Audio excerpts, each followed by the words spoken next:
الحمد لله حمدا كثيرا طيبا كما أمر. أشهد أن لا إله إلا الله وحده لا شريك له، هو صاحب السماء والأرض وصاحب الشمس والقمر. أما بعد، أعوذ بالله من الشيطان الرجيم. بسم الله الرحمن الرحيم. شهر رمضان الذي أنزل فيه القرآن هدى للناس وبينات من الهدى والفرقان. صدق الله العظيم. اللهم صل على محمد وعلى آل محمد كما صليت على إبراهيم وعلى آل إبراهيم إنك حميد مجيد. اللهم بارك على محمد وعلى آل محمد كما باركت على إبراهيم وعلى آل إبراهيم إنك حميد مجيد. ناظرین و سامعین حضرات، دل کی گہرائیوں سے آپ سب کو السلام علیکم ورحمۃ اللہ وبرکاتہ. ان دعاؤں کے ساتھ آج اپنی گفتگو کی ابتدا کرتا ہوں. آپ جہاں بھی ہیں، اللہ آپ کو خیر و عافیت سے رکھے. یہ جتنا ماہ مبارک گزر گیا آپ کا اللہ قبول فرمائیں، اور جتنا باقی ہے صحت و تندرستی اور ایمان کی سلامتی کے ساتھ اللہ پاک آپ سب کو نصیب فرمائیں. ہمارے وہ بہن بھائی جو ابھی تک اس مہینے کی رحمتوں سے محروم ہیں، اللہ پاک ان کو بھی اس مہینے کی رحمتوں سے مالا مال کر دے. ہمارے بزرگ حضرات، اساتذہ کرام جو اس دنیا سے چلے گئے، اللہ تمام کی قبروں کو اپنے نور سے بھر دے.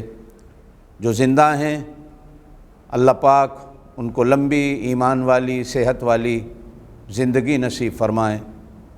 اللہ پاک میرے حضرت جی کو صحت و تندرستی کے ساتھ، ایمان کی سلامتی کے ساتھ لمبی زندگی نصیب فرمائیں، اور اللہ ان کو جزائے خیر عطا فرمائیں. آج اپنے تیسرے دوست کی، جس کی دوستی بے غرض، آپ سے دوستی کا جس کو کوئی مطلب نہیں، اس تیسرے یار کی باتیں کرتے ہیں. لوگ اپنے یاروں کی باتیں کرتے ہیں، ہم اپنے یار کی بات کرتے ہیں. اور دعا کیا کریں کہ جب تک زندگی رہے اللہ پاک انہی یاروں کی یاری کے سائے میں ہمیں زندگی گزارنے کی توفیق دے. تیسرے یار کا نام رمضان المبارک. پرانی امتوں کو کتابیں تو ملی، لیکن پرانی امتوں کو اللہ کا کلام نہیں ملا. اسی پر بات کو شروع کرتا ہوں کہ پرانی امتوں کو روزے تو ملے، لیکن پرانی امتوں کو رمضان المبارک نہیں ملا. یہ جو قرآن نے روزے کی ہسٹری اور تاریخ بیان کی ہے، کما کتب علی الذین من قبلکم، جس طرح ہم بچوں کو تسلی دیتے ہیں یا بچے بڑوں کو دیکھ کر رات کو ماؤں کو کہہ کر سوتے ہیں کہ صبح ہمیں سحری میں اٹھانا، ہم نے روزہ رکھنا ہے، وہ بڑوں کو دیکھتے ہیں. اور جب بڑوں کے قصے چھوٹوں کے سامنے رکھے جاتے ہیں تو بڑوں کو بھی ایک شوق، چھوٹوں کو بھی ایک شوق پیدا ہوتا ہے. تو ہم چھوٹوں کو شوق دلانے کے لیے قرآن نے روزوں کی اس ہسٹری کو بیان ان الفاظ میں کیا کہ کما کتب علی الذین من قبلکم، تم پر تھوڑے ہی فرض ہوئے، تم سے جو پہلے بڑے تمہارے گزرے ہیں ان پر بھی روزے تھے، لیکن ان پر روزے تھے، ان کو رمضان المبارک نصیب نہیں ہوا.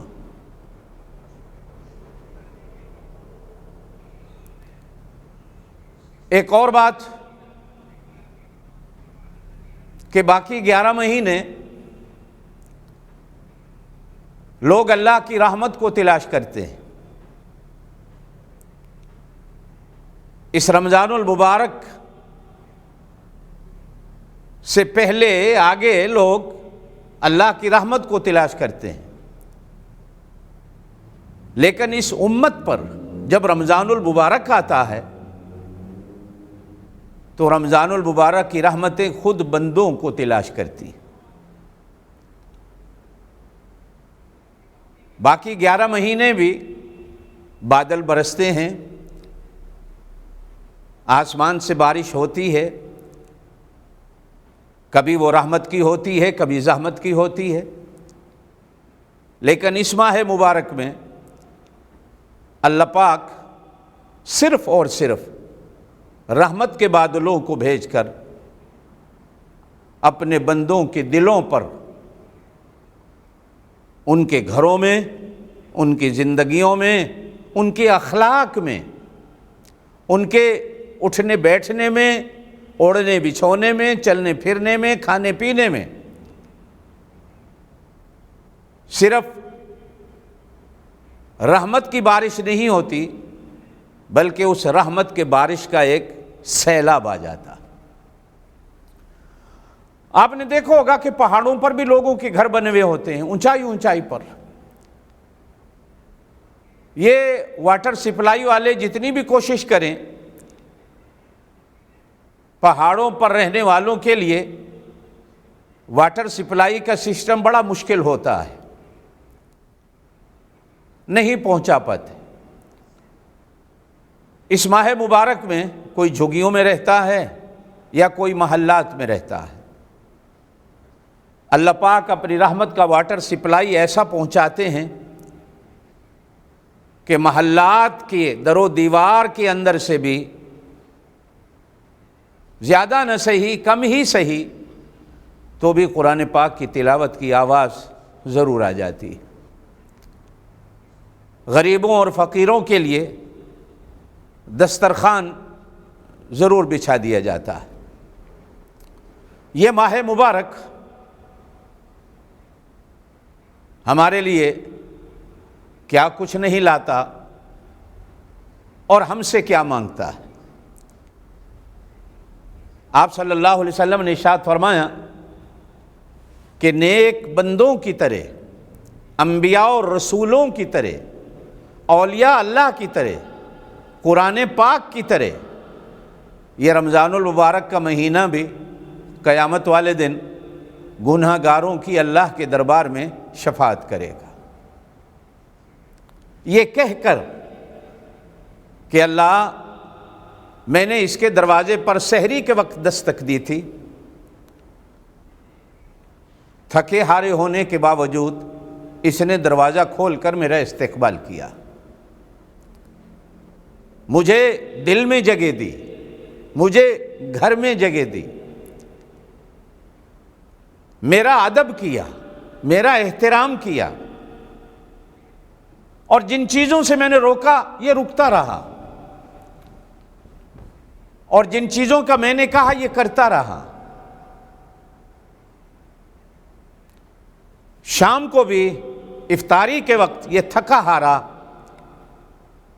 سارا دن مزدوری کر کے شام کو دسترخوان لگا ہوا ہے، ہر چیز آگے پڑی ہے، میرا اتنا ادب کرتا ہے کہ ہاتھ بڑھا کر کسی چیز کو اٹھا کر منہ سے نہیں لگاتا، بلکہ گھڑی دیکھتا ہے، ابھی وقت نہیں ہوا۔ اور اگر اس کے گھر کا معصوم بچہ دسترخوان کی کسی چیز کی طرف ہاتھ بھی بڑھاتا ہے تو اماں اس کے ہاتھ پر ہاتھ مارتی ہے، بیٹا صبر کرو، ابھی 2-4 منٹ رہتے ہیں۔ عین جب وقت ہوتا ہے تو یہ کھانے پینے کی جرات کرتا ہے، اس وقت جب اس کو میری طرف سے اجازت ہوتی ہے۔ اس نے میری اتنی عزت کی، لہذا آج اللہ اس کی عزت کریے اور اس کو میری شفاعت پر جو تو نے انعام رکھا ہے کہ روزہ میرے لیے ہے، روزے کی جزا میں خود دیتا ہوں، تو اپنے دستے قدرت سے اس کو روزے کی جزا دیجیے۔ رمضان المبارک اس وقت تک ہٹتا نہیں جب تک اس کو روزے کی جزا نہیں مل جاتی، وہ دونوں صورتوں میں سے کوئی بھی ہو۔ میری بہنوں، میرے بھائیوں،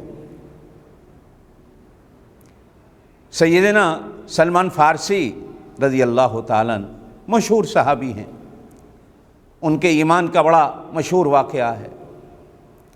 کہاں سے چلے ایمان کی تلاش میں، بکتے بکتے بکتے بکتے مدینہ پاک میں آ پہنچے۔ آخر دیدار رسول صلی اللہ علیہ وسلم سے بہرہ ور ہوئے، ایمان کی دولت سے مالا مال ہوئے۔ آپ صلی اللہ علیہ وسلم کا اتنا تعلق نصیب ہوا کہ آپ صلی اللہ علیہ وسلم نے ایک بار ارشاد فرمایا کہ سلمان میری اہل بیت سے، یہ میری اہل بیت سے ہے۔ کتنا بڑا شرف ہے جو دربار رسالت سے صحابی ہونا اور ساتھ ساتھ اہل بیت میں سے ہونا، یہ دونوں فضیلتیں۔ بعض جگہ لوگ نجیب الطرفین کا ایک لفظ استعمال کرتے ہیں سید حضرات، تو میں اگر یوں کہوں کہ اصل نجیب الطرفین یہ ہے کہ دونوں طرف سے، اس ہاتھ میں بھی سعادت کا جھنڈا ہے، اس ہاتھ میں بھی سعادت کا جھنڈا ہے، یہ نجیب الطرفین ہے۔ صحابی بھی ہے اور زبان رسالت صلی اللہ علیہ وسلم سے اہل بیت ہونے کا بھی تمغہ، میڈل حضرت سلمان فارسی کو ملتا ہے۔ ان سے ایک مشہور حدیث ہے، حدیث کی کتب میں فرماتے ہیں خطبنا رسول اللہ صلی اللہ علیہ وسلم آخر یوم من شعبان، شعبان کے آخری دن تھے، رمضان المبارک کی آمد تھی۔ جس طرح استاد شاگردوں کو تیار کرتا ہے، بڑا چھوٹوں کو ترغیب دلاتا ہے، ماں باپ بچوں کی توجہ دلاتا ہے، تو ترغیباً آپ صلی اللہ علیہ وسلم نے مسجد نبوی میں صحابہ کرام کو خطبنا، ہمیں خطاب فرمایا۔ جمعے کا تو خطبہ ہوتا ہی ہوتا، اس کے علاوہ بھی کبھی کبھی رسول اللہ صلی اللہ علیہ وسلم خصوصی مناسبت اور خصوصی مواقع پر ترغیبی طور پر اور کبھی کبھی ترہیبی طور پر بھی آپ صلی اللہ علیہ وسلم صحابہ کرام کو خطاب فرماتے۔ موقع کی مناسبت سے باتیں ارشاد ہوتی، اور ایک بات میری ہمیشہ یاد رکھنا کہ اللہ کے پاک نبی کا خطاب اپنی طرف سے نہیں ہوتا، وہ اللہ کی طرف سے ہوتا۔ نبی جو بات بھی کرتے ہیں، بات اپنی طرف سے نہیں کرتے، وہ اللہ کی طرف سے کرتے ہیں۔ زبان بے شک نبی کی ہوتی ہے، لیکن زبان نبوت پر بولنے والا اللہ ہوتا۔ اور خطاب زبان سے بھی اور دل سے بھی، اور آپ صلی اللہ علیہ وسلم اس دنیا میں سب سے بڑے دانا اور خطیب تھے۔ آپ صلی اللہ علیہ وسلم نے اپنی صفات کو بیان فرمایا، لیکن ساتھ ہی فرمایا کہ مجھے فخر نہیں، اللہ کی دین ہے، شکر ادا کرتا ہوں۔ فرمایا جوامع الکلم، کہ اللہ نے مجھے ایسا خطیب بنایا ہے کہ میں دریا کو کوزے میں بند کر دیتا ہوں۔ میری ایک چھوٹی سی بات ہوتی ہے، لیکن اس چھوٹی سی بات کے اندر حکمتوں کے دریا بہتے ہیں۔ اور یہی وجہ ہے کہ آج 1400 سال ہو گئے اس امت کے علماء ان دریاؤں میں غوطے لگانے میں لگے ہوئے ہیں، موتی ڈھونڈنے میں لگے ہوئے ہیں، لیکن آج تک پورے نہیں ہوئے۔ نئی سے نئی، نئی سے نئی۔ میرے اللہ کی شان بھی ایسی ہے، یسألہ من فی السماوات والارض کل یوم ھو فی شان۔ اور نبوت کی شان بھی یہی ہے کہ روزانہ سیرت مصطفیٰ پر، اخلاق مصطفیٰ پر، نبی کی گفتگو پر، نبی کی باتوں پر کتابوں کی کتابیں میدان میں اترتی ہیں، لیکن ابھی تک حق ادا نہیں ہو رہا۔ کہا جاتا ہے کہ ایک آدمی نے 40 سال لگا کر آپ صلی اللہ علیہ وسلم کی شان میں 40,000 شعر کہے۔ آخر میں کہا کہ ان کی صفت، ان کی ثنا ختم تو نہیں ہوئی، لیکن میرا قلم تھک گیا ہے، قلم تھک گیا ہے، میری فکر جو رسائی کی تھی وہ دم توڑ رہی ہے، لیکن ابھی تک ان کی صفات کا دریا ایسا موجوں میں ہے کہ نہ جانے اور کتنے آئیں گے، موتی ڈھونڈتے رہیں گے۔ جوامع الکلم، اللہ نے یہ مجھے صفت دی ہے کہ میری ایک بات کے اندر حکمتوں کے سمندر ہوتے ہیں، اس لیے قرآن نے نبی کو کریم کے ساتھ ساتھ حکیم کی صفت بھی دی ہے کہ اللہ پاک نبی کو نبوت کے ساتھ ساتھ حکمت سے بھی نوازتا ہے، اور نبی حکمت کا درس بھی دیتا ہے۔ حکمت کیا ہوتی ہے؟ یہ زندگی رہی تو پھر کبھی صحیح۔ ہاں، میں بات کرنا چاہتا ہوں، حضرت سلمان فرماتے قال خطبنا رسول اللہ صلی اللہ علیہ وسلم ایھا الناس۔ اچھا، یہ جملہ بڑا عجیب ہے، اور قرآن پاک میں جہاں رمضان المبارک کی عزت و عظمت کو بیان کیا گیا، روزے کی فرضیت کو بیان کیا گیا، تو وہاں کہا گیا یا ایھا الذین آمنوا، چونکہ وہاں روزے کی فرضیت کی بات تھی، اس لیے ایمان والوں سے بات تھی۔ یہاں رمضان المبارک کی اہمیت کو بیان کیا جا رہا ہے، یہاں رمضان المبارک کی عظمت کو بیان کیا جا رہا ہے، رمضان المبارک کی شان کو بیان کیا جا رہا ہے۔ معلوم ہوتا ہے کہ روزہ کوئی اور شان رکھتا ہے، رمضان المبارک کچھ اور شان رکھتا ہے، اس لیے پرانی امتوں کو روزے ملے، رمضان المبارک کو نہیں ملا۔ اس امت کے لیے سونے پہ سہاگا کہ اللہ پاک نے رمضان المبارک بھی دیا اور روزے بھی دیے۔ یا ایھا الذین آمنوا، وہاں ایمان والوں سے خطاب ہے۔ اچھا، مزے کی بات یہ ہے کہ باقی جتنی عبادات ہیں ان کو عبادت کے طور پر بیان کیا گیا ہے، اس کو اللہ کے حکم اور ایمان والوں کی اس ایمان والی صفت کے ساتھ بیان کیا گیا۔ یہ روزے کو باقی عبادات سے افضل بناتا۔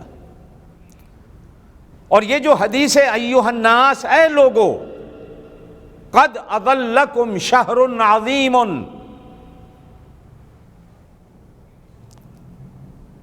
اے لوگو، قسم ہے، قد ہو یا لقد ہو، معنی قسم بھی کیا جاتا، پکی بات، 16 آنے سچی بات، پتھر پہ لکیر،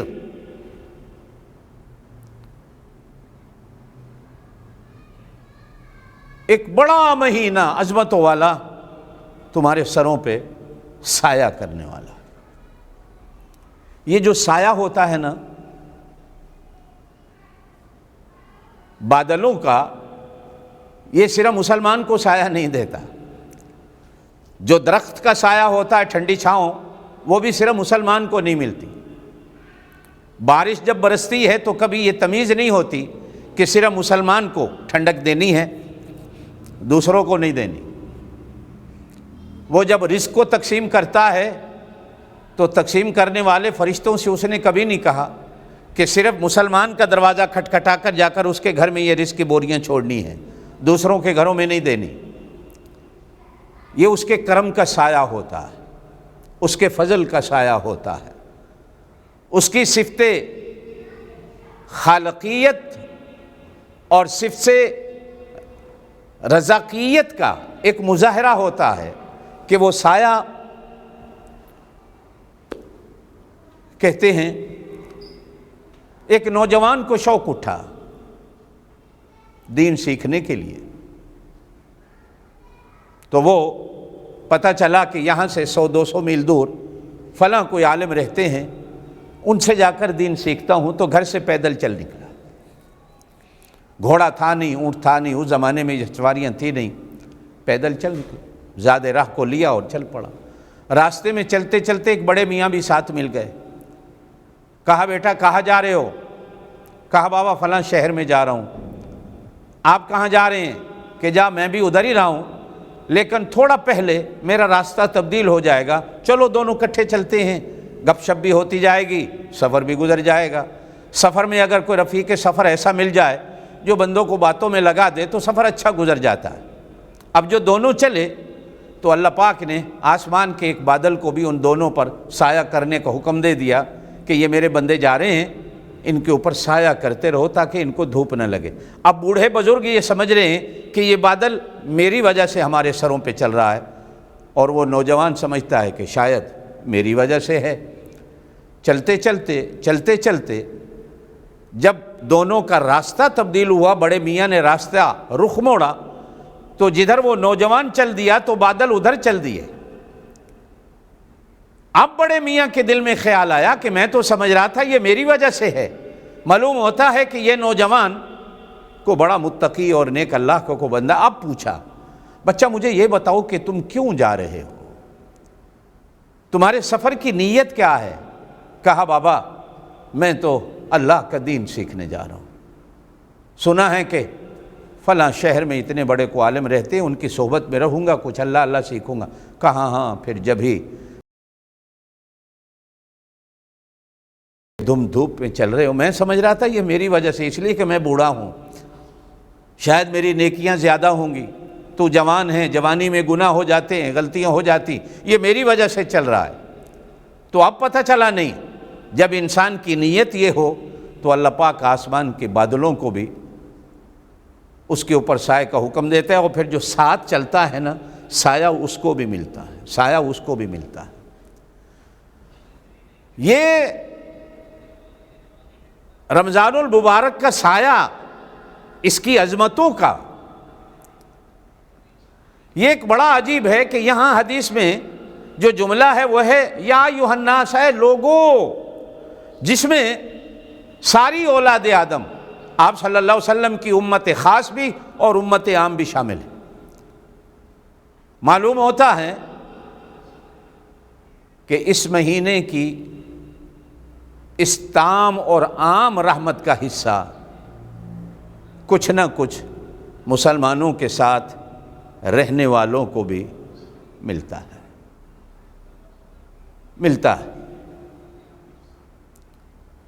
وہ کہا تھا نا کسی آگ کے پوجا کرنے والے مشرک سے کسی مسلمان نے کہ آؤ چھوڑو کتابوں کو، تو بھی آگ میں ہاتھ ڈال، میں بھی ڈالتا ہوں، جو سچا ہوگا آگ اس کے ہاتھ کو نہیں جلائے گی۔ تو آخر وہ آگ کا پجاری، وہ مشرک بتوں کا پجاری تیار ہو گیا، تو مسلمان نے اس کا ہاتھ پکڑ کر دیکھتی ہوئی آگ میں اپنے ہاتھ میں پکڑ کر ڈال دیا، تو جب نکالا تو نہ اس کا ہاتھ جلا ہوا نہ اس کا جلا ہوا۔ اب اس مسلمان نے حیران ہو کر اللہ سے بات کی کہ یا اللہ یہ کیا معاملہ ہے، آگ تو بنائی تو نے ان کے لیے اور اس کا ہاتھ جلا نہیں۔ تو ہاتف غیبی نے آواز دی کیسے جلاتا کہ اس کا ہاتھ جو تیرے ہاتھ میں تھا، اب اگر میں اس کے ہاتھ کو جلاتا تو تیرا بھی جلتا۔ اب مجھے شرم آئی کہ میرے نام لینے والے کے ہاتھ میں اس کا ہاتھ ہو۔ ایمان والو، یہیں پہ ایک ایمان کی بات کرتا چلا جاؤں، عقیدے کی بات کرتا چلا جاؤں۔ بھائی اگر کافر کا ہاتھ مسلمان کے ہاتھ میں آ جائے تو اللہ آگ کو حکم دے کہ اس کے ہاتھ کو جلانا نہیں، اور جس مسلمان کا ہاتھ نبی کے ہاتھ میں آ جائے، رسول کے ہاتھ میں آ جائے، اور نبی اور رسول کا ہاتھ اللہ کے ہاتھ میں ہوتا ہے، علماء نے لکھا ہے کہ اللہ نبی کے ہاتھ کی انگلیوں کو اپنے ہاتھ میں مضبوطی سے پکڑتا ہے، یہ اس کے تحفظ کا، حفاظت کا ایک ذریعہ ہے۔ اس لیے کہ جب ان بازاروں میں میرا نبی چلے تو میں اس کے ہاتھ اور انگلیوں کو اپنے ہاتھ میں رکھوں۔ دیکھیں آپ اور میں جب مارکیٹ جاتے ہیں تو چھوٹا بچہ ضد کرتا ہے کہ ابو میں بھی ساتھ جاؤں گا، آپ کہتے ہیں گھر رہو، وہاں رش ہوتا ہے، کیلے کے چھلکے پڑے ہوئے ہوتے ہیں، کہیں ایسا نہ ہو کہ تمہارا پاؤں کسی چھلکے پہ آ جائے، گر جاؤ، چوٹ لگ جائے، اور یا یہ بھی ممکن ہے کہ میرے ہاتھ سے تمہارے ہاتھ کی انگلی چھوٹ جائے اور تم بازار کے اس رش میں گم ہو جاؤ، تو کیا ہوگا؟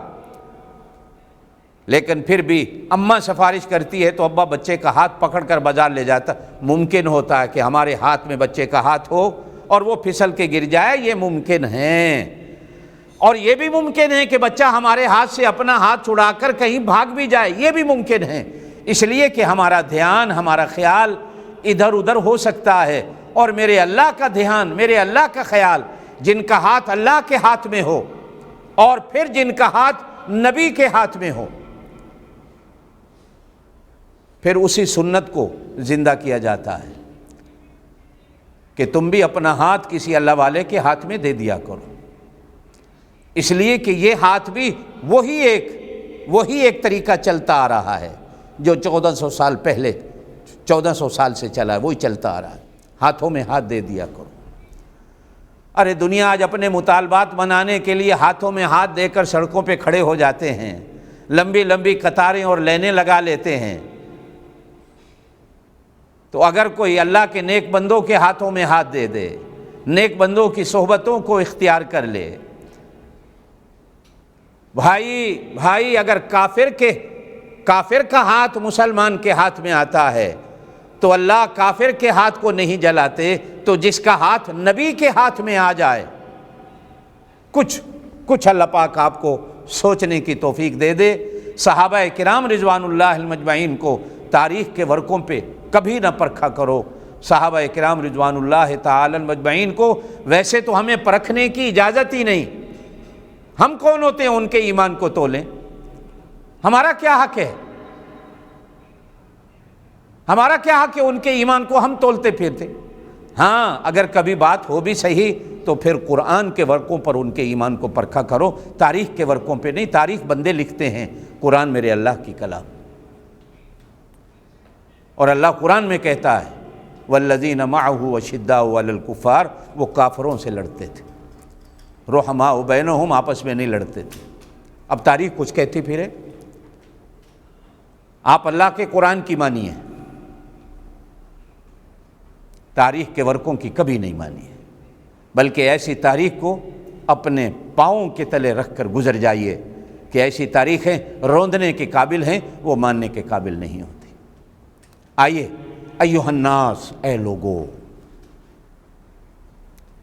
قد اضلکم شہر عظیم، اس جملے پہ غور کرو، شہر عظیم،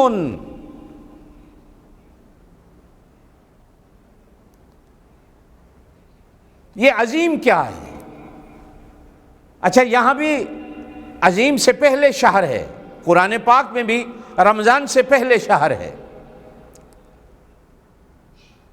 پہلے اللہ پاک اس مہینے کی عظمت کو سمجھانا چاہتے ہیں، پھر اس مہینے میں جو رمضان المبارک، پھر اللہ پاک اس کی عظمت کو بٹھانا چاہتے ہیں۔ معلوم ہوتا ہے کہ اس مہینے کو جو عزت ملتی ہے وہ رمضان المبارک کی وجہ سے ملی ہے، یہ نہیں کہ رمضان المبارک کو اس مہینے کی وجہ سے عزت ملی ہے۔ یہ ایسے دونوں لازم ملزوم ہیں۔ پھر میری اس بات کو یاد رکھیے کہ پرانی امتوں کو روزے تو ملے، رمضان المبارک نہیں ملا۔ کہا جاتا ہے کہ آدم علیہ السلام کو اللہ پاک نے 13، 14، 15 ہر مہینے چاند کی تاریخ کے روزے دے رکھے تھے، انہیں ایام 20 کہا جاتا ہے۔ اور ایام 20 روشن ایام، منور ایام، جن کی راتیں بھی، جن کے دن بھی روشن۔ اب علماء نے اس پر بڑی باتیں لکھی ہیں۔ ایک بات بڑی دل کو لگتی ہے، کہا کہ جب آدم علیہ السلام کو اللہ نے جنت سے نکالا تو بھائی جنت تو ایک سکون کی جگہ تھی، حسن ہی حسن، خوبصورتی ہی خوبصورتی، غذائیں اعلیٰ، ماحول اعلیٰ، ہوائیں اعلیٰ، حسن اور نکھرتا چلا گیا، لباس جنت کا، آنکھوں میں جنت کا نور، زبان پہ جنت کی مٹھاس، کانوں میں جنت کے نغمے، ہر چیز جنت کی جب زمین پہ آئے، اللہ پاک نے جنت کا لباس بھی اتروایا تو وہ جنت کا حسن مان پڑ گیا۔ یہاں ایک دن کہیں اپنا حسن دیکھا تو رو پڑے، کہا اللہ میں تو جنت میں اتنا حسین تھا، دنیا میں کیا آیا کہ میرا حسن بھی لے لیا گیا۔ حکم ہوا 13 14 کے 15 کے 3 روزے رکھو، ان روزوں کی برکت سے ہم تمہارے حسن کو، جنت والے حسن کو لوٹا دیں گے۔ 13 کو روزہ رکھا تو حسن میں کچھ نکھار آیا، 14 کو روزہ رکھا تو کچھ اور نکھار آیا، 15 کو روزہ رکھا تو مکمل جنت والا نکھار آ گیا۔ یہ مہینہ رمضان المبارک کا جس میں ہمیں روزے ملے، یہ صرف وہی جانتا ہے جس کی اللہ دل کی دنیا کو آباد کر دے، کہ روزوں سے پہلے آپ اپنے حسن کو دیکھ لیں، وزن کو دیکھ لیں، چل چلاؤ کو دیکھ لیں، اور جو روزے رکھنے والا ہے وہ روزوں کے بعد بھی شیشے کے سامنے کھڑا ہو کر اپنے حسن کو دیکھ لے، اپنے چل چلاؤ کو دیکھ لے۔ اور حسن جو ہوتا ہے نا، وہ صرف ظاہری نہیں، وہ دل کا بھی ہوتا ہے، اس لیے کہ انسان صرف ظاہر کا نام نہیں، دل کا بھی نام ہے، 2 چیزوں کا نام انسان ہوتا ہے، وجود کے ساتھ روح بھی، دل بھی ہوتا ہے۔ روزہ رمضان المبارک دونوں کو حسین کر دیتا، اور جس کا چہرے کے ساتھ ساتھ حسن بھی حسین، دل بھی حسین ہو جائے، اندر بھی حسین ہو جائے، وہ نور علی نور بن جاتا۔ اسی پر ایک بات یاد آئی کہ آج کل بازار میں کریمیں آ گئیں اپنے چہرے کو حسین و جمیل بنانے کے لیے۔ لوگ سمجھتے ہیں کہ گورا رنگ یہ حسن و جمال کی نشانی ہے، کس نے کہا پتہ نہیں۔ اب کریمیں آ گئیں، 3 4 کریمیں مل گئیں، منہ پہ لگاؤ، اب منہ تو سفید آپ کا ہو گیا، لیکن ہاتھ پاؤں بتاتے ہیں یہ کریم والا حسن ہے اور یہ کریم والا جمال ہے، پتہ چل جاتا ہے۔ رمضان المبارک کے روزے کی وجہ سے بھی جس کا اندر اور باہر حسین ہوتا ہے، وہ دیکھنے والے کو اس کا بھی پتہ چل جاتا ہے۔ جب ہم عید کی نماز پڑھاتے ہیں نا، تو بحمدللہ عید والے دن ہر چہرے کو دیکھ کر پتہ چل جاتا ہے کہ رمضان المبارک کا حسن کس کے چہرے پہ ہے اور کس کے چہرے پہ نہیں ہے، یہ پتہ چل جاتا ہے۔ یہ تجربے کی چیزیں ہیں، یہ بزرگوں سے سیکھنی پڑتی ہیں۔ بزرگان دین نے لکھا ہے کہ جب آدمی سجدے میں جاتا ہے تو خون الٹ ہوتا ہے، یہ گردش کرتا ہے۔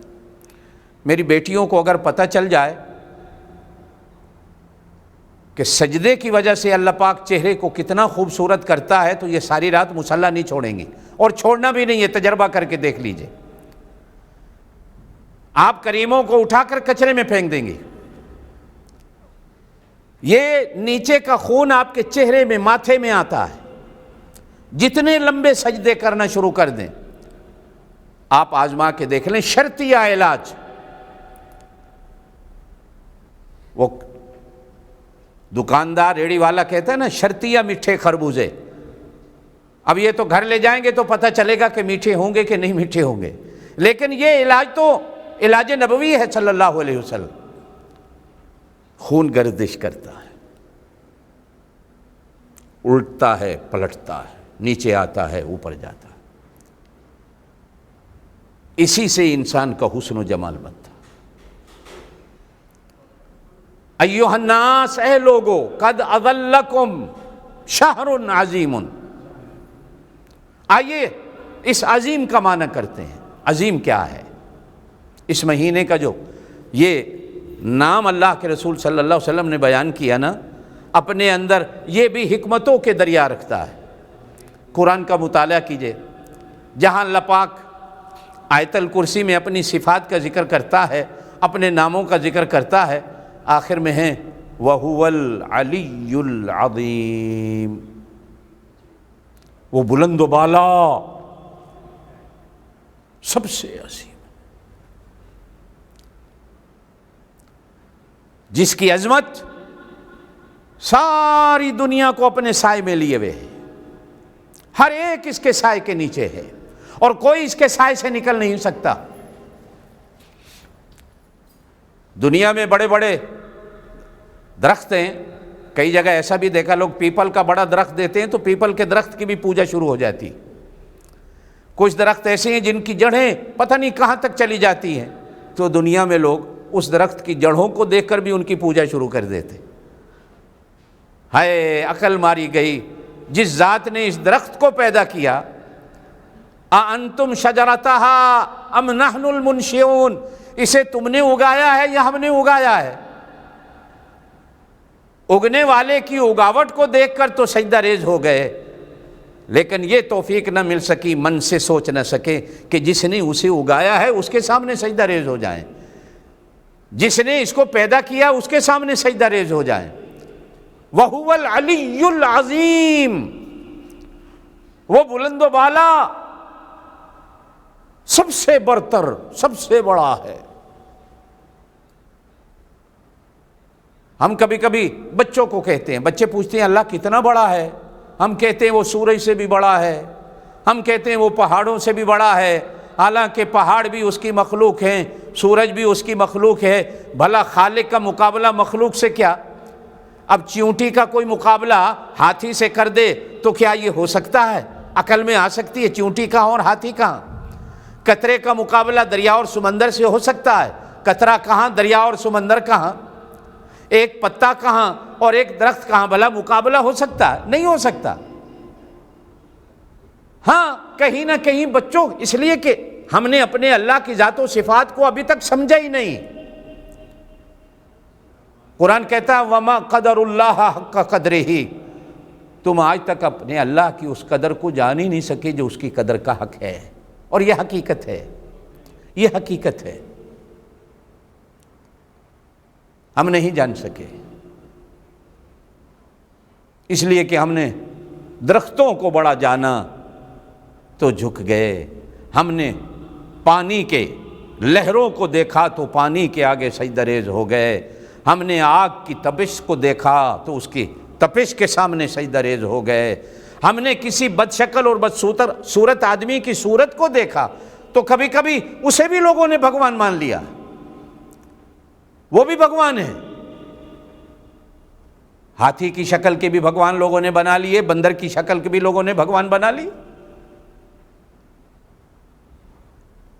وَهُوَ الْعَلِيُّ الْعَظِيمُ۔ اور دوسرا حضور پاک صلی اللہ علیہ وسلم کی شان کے بارے میں قرآن کہتا ہے، یہ عظیم کا معنی وَإِنَّكَ لَعَلَىٰ خُلُقٍ عَظِيمٍ، خلق عظیم۔ علا اس کا معنی اوپر ہوتا ہے۔ عربی میں کبھی کبھی ایک جملہ بولا جاتا ہے زید علی السقف، زید چھت کے اوپر ہے، جس سے حقیقت کھلتی ہے کہ چھت بھی زید کے پیر کے نیچے ہے، اور پھر چھت کے نیچے جو کچھ بھی ہے، کتنی اور چھتیں ہیں، فرش ہے، زمین ہے، وہ بھی زید کے پیر کے نیچے ہے۔ اخلاق کیا ہے؟ آپ صلی اللہ علیہ وسلم کو اللہ کہتے ہیں میرا نبی تو اتنا بلند و بالا ہے کہ اخلاق کی پوری کتاب، اخلاق کی پوری دنیا، اخلاق کے آسمان، اخلاق کا سورج، چاند ستارے سارے تیرے پیروں کے نیچے، سارے تیرے پیروں کے نیچے۔ ان فرعون علا فی الارض، وہ کہا کرتا تھا ساری زمین میرے پیروں کے نیچے ہے، میں زمین کے اوپر۔ مصر میں آج بھی فرعون کی کرسی پڑی ہے، فرعون کا وجود بھی ہے عجائب گھر میں۔ میں 1981-82 میں گیا تھا، دیکھا آج بھی کرسی موجود ہے، جہاں پاؤں رکھنے کی جگہ ہے وہاں سونے کی پلیٹیں لگی ہوئی، اور وہ ظالم اتنا تھا کہ ان سونوں کی پلیٹوں کے اوپر بھی حضرت موسیٰ علیہ السلام کا نام لکھایا ہوا تھا کہ دیکھو موسیٰ بھی میرے پیروں کے نیچے ہے، نعوذ باللہ۔ وہ کہا کرتا تھا ہر چیز میرے پیروں کے نیچے ہے۔ اللہ کا معنی یہ ہوتا ہے، کہا وَإِنَّكَ لَعَلَىٰ خُلُقٍ عَظِيمٍ۔ یہ جو اخلاق کی کتاب ہے نا، یہ ساری کی ساری تیرے پیروں سے نکلتی ہے۔ یہ پیار اور محبت کی دنیا میرا محبوب تیرے پیروں سے نکلتی ہے، تیرے پیر صرف پیر نہیں، یہ تو خیر کی نہریں اور خیر کے دریا ہیں۔ ہم نے تو ساری خیر کی نہروں اور دریاؤں کو بھی تیرے جوتوں کے نیچے سے بہا دیا ہے۔ عجیب بات، عجیب چیز ہے یہ۔ اور پھر کہیں قرآن کے بارے میں آتا ہے، اور قرآن کی بھی ایک سورت کے بارے میں بعض مفسرین کہتے ہیں وَلَقَدْ آتَيْنَاكَ سَبْعًا مِّنَ الْمَثَانِي وَالْقُرْآنِ الْعَظِيمِ۔ یہاں سورہ فاتحہ ہو جو قرآن، اس کے لیے عظمت کا لفظ بولا جاتا ہے۔ قرآن رحل کے اوپر ہوتا ہے، ڈسک کے اوپر ہوتا ہے، ممبر کے اوپر ہوتا ہے۔ میرے اللہ نے بھی اسی لیے قرآن کی جگہ انسان کے دل میں اوپر رکھی ہے، دماغ اوپر بنایا ہے، پھر دماغ میں رکھی ہے۔ قرآن اوپر کی چیز، اوپر سے آیا ہے، اوپر رہتا ہے، اور جو قرآن سے محبت کرتے ہیں قرآن ان کو اوپر اٹھاتا ہے۔ حدیث پاک میں فرمایا گیا بعض لوگ ایسے بھی ہوں گے جو قرآن کی وجہ سے اٹھائے جائیں گے، اور بعض ایسے بھی ہوں گے جو قرآن کی وجہ سے گرائے جائیں گے۔ یہ اٹھاتا ہے۔ وَلَقَدْ آتَيْنَاكَ سَبْعًا مِّنَ الْمَثَانِي، میں تفصیل میں نہیں جاتا، میری بات لمبی ہو جائے گی۔ سبع مثانی کیا ہے اور قرآن کیا ہے؟ بعض مفسرین نے دونوں جگہ سورہ فاتحہ کو بیان کیا۔ بعض مفسرین نے سبع مثانی سے فاتحہ کو مراد لیا ہے، اور قرآن العظیم سے پورے قرآن کو مراد لیا، اور وہاں لکھا ہے کہ فاتحہ خلاصہ ہے پورے قرآن کا، خلاصہ ہے۔ اللہ پاک نے پورا قرآن سورہ فاتحہ میں رکھا ہے۔ اور پھر علماء نے لکھا ہے فاتحہ میں بھی ایاک نعبد و ایاک نستعین میں رکھا ہے۔ اور پھر اس سے بھی آگے اللہ نے پورا دین بسم اللہ الرحمن الرحیم میں رکھا ہے، اور پھر بسم اللہ الرحمن الرحیم کی با یا بے میں رکھا ہے، کہ با کا معنی ہوتا ہے ساتھ، دوستی، محبت، جڑنا، جوڑنا۔ معنی یہ ہے کہ بندے اللہ سے جڑ جائیں، اللہ بندوں سے جڑ جائیں۔ یہی جوڑ تو مقصود ہے۔ ہر نبی نے آ کر یہی نعرہ زمین پہ لگایا، بابا مخلوق سے توڑ، اللہ سے جوڑ، مخلوق سے توڑ، اللہ سے جوڑ۔ ہمارے پیارے نبی صلی اللہ علیہ وسلم نے آ کر فرمایا مخلوق سے بھی جوڑ، اللہ سے بھی جوڑ۔ اور اولیاء نقشبند نے درس دیا خلوت در انجمن، انجمن میں رہتے ہوئے، مخلوق میں رہتے ہوئے خالق سے رشتہ نہ ٹوٹے، اس لیے کہ اس مخلوق کا بھی تو وہی خالق ہے۔ مخلوق کا جوڑ خالق کا جوڑ ہے، خالق کا جوڑ مخلوق کا جوڑ ہے۔ ہم نے دونوں سے جڑنا ہے۔ تو قرآن کے بارے میں کہا وَلَقَدْ آتَيْنَاكَ سَبْعًا مِّنَ الْمَثَانِي وَالْقُرْآنِ الْعَظِيمِ۔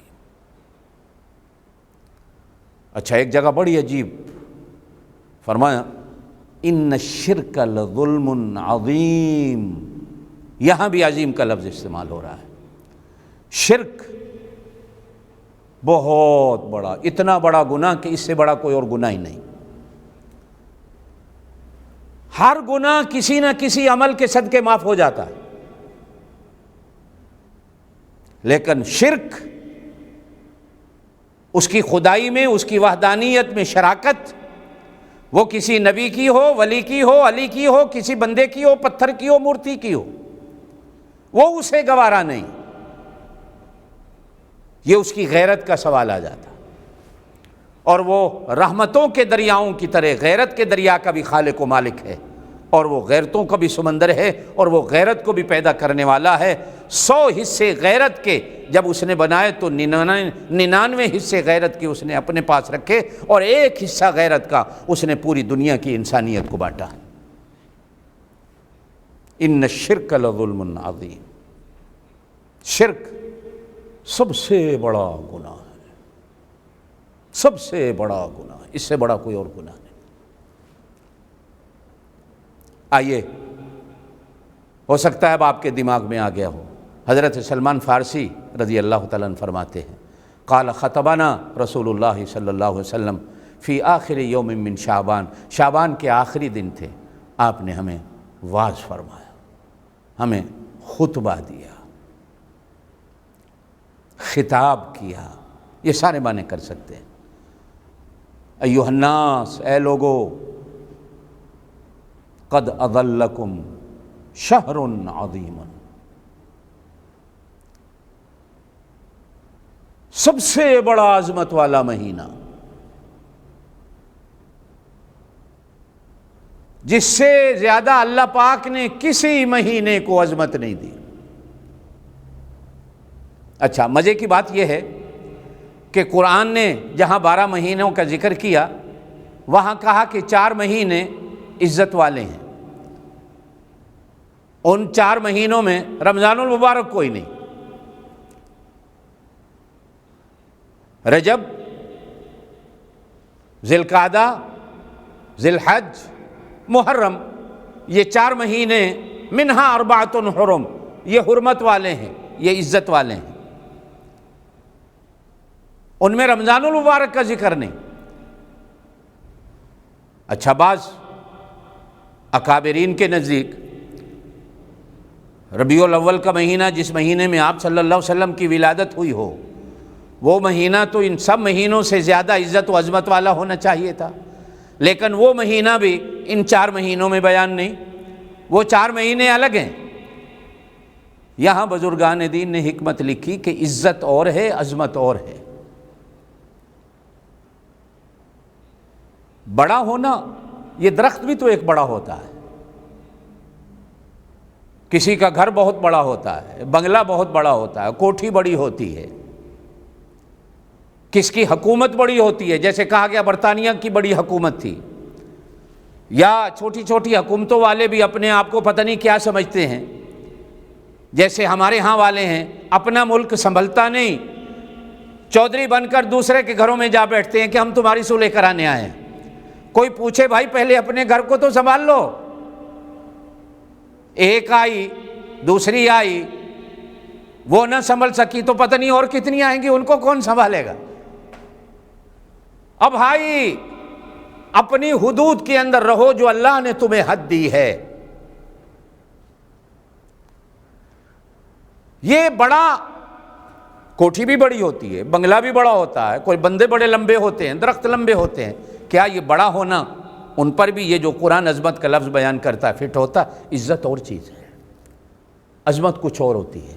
ہاں، عزت میں بھی عظمت ہے، عظمت میں بھی عزت ہے، کہیں کہیں یہ دونوں ایک دوسرے کا خیال کرتی ہیں، لیکن عظمت یہ تو میرے اللہ کی صفت ہے، میرا اللہ عظیم ہے، عزت بھی اس کی صفت ہے، وہ بھی اسی کی پیدا کردہ چیز ہے، لیکن عظمت عزت سے بڑی ہوتی ہے۔ قد اضلکم شہر عظیم، ایسا عظمت والا مہینہ کسی قوم کے پاس نہیں۔ اچھا، یہ بھی یاد رکھیے گا، کسی قوم کے پاس نہیں۔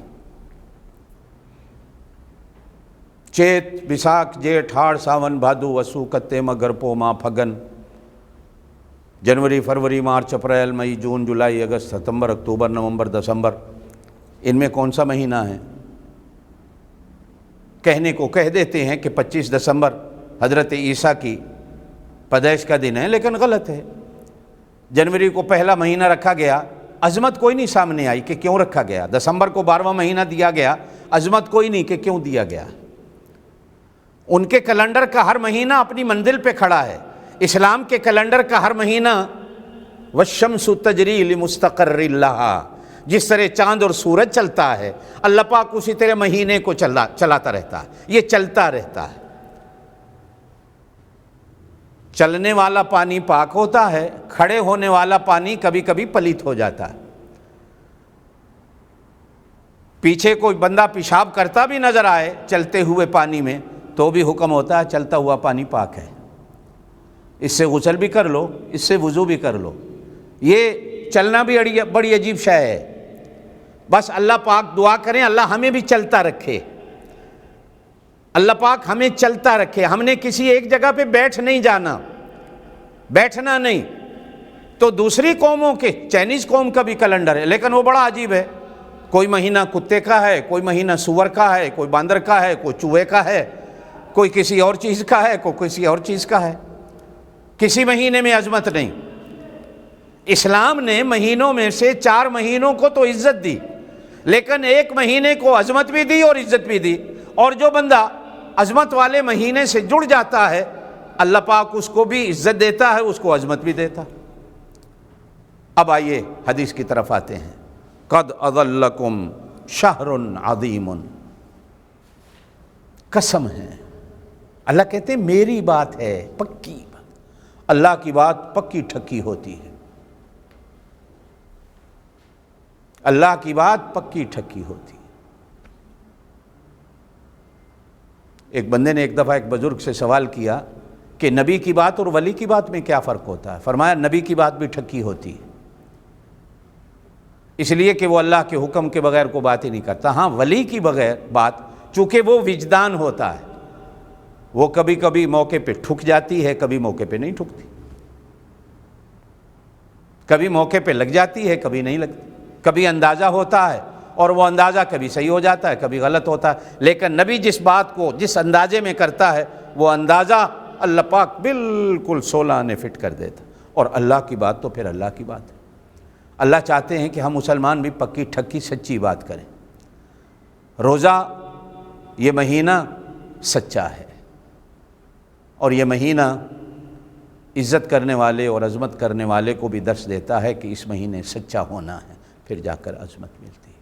زندگی رہی تو انشاءاللہ تعالیٰ اسی حدیث کو آگے ابھی اس یار کی یاری کو بیان کرتے ہیں، جس یار کا نام رمضان المبارک ہے۔